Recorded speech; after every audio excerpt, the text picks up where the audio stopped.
Senator Dan Steck is calling on the APA to revise and update its rules and regulations for the placement of cell towers in the Adirondack Park, saying while additional towers have been added in recent years, especially along the Northway, there are still significant gaps in critical cell service.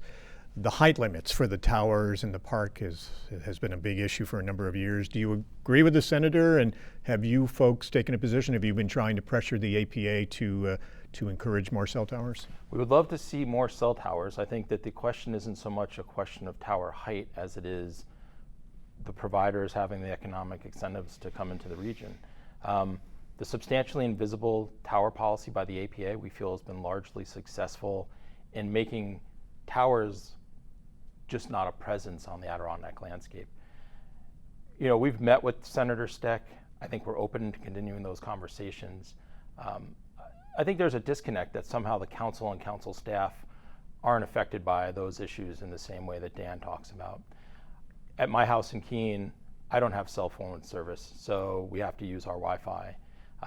You know, we've had staff that have broken down on roads where they haven't been able to call for a tow truck or to call for help.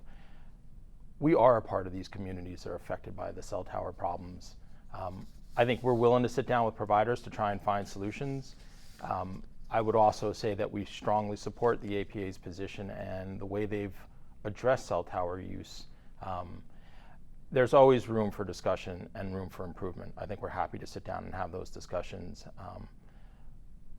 But the Adirondacks is one of the few places where you can come and not have cell towers just a permanent part of our landscape. And I think that trying to find the balance to protecting that view shed quality while providing the service that we all need is something we're interested in having conversations about.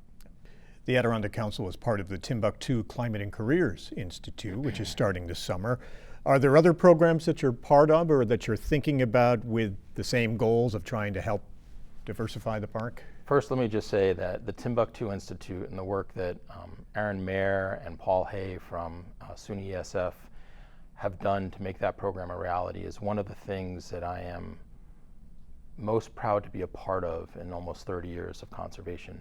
To go and be a part of those meetings, to see the caucus leadership, Senator Myrie, Senator Assemblyperson Szilagyi, step in and really be a real voice and to be mentors for this collection of students is a powerful, powerful thing. There was a point in Newcomb a few weeks ago where there were more persons of color in that room talking about the future of the Adirondacks than in any other forum I'd been a part of. Yes, we absolutely will continue to try and make Timbuctoo and the Institute a viable long-term entity. And to do that, we need to see funding. The DEC, the governor, the legislature, everybody has been wonderful to work with on this. I think trying to secure the kind of funding to make Timbuctoo a reality long-term is a priority for the council. We absolutely would look to step in and see other programs like Timbuctoo happen. I think there's a great deal of climate resiliency work that can happen around the landscape and around the Adirondacks. We think the Adirondacks has unique resources.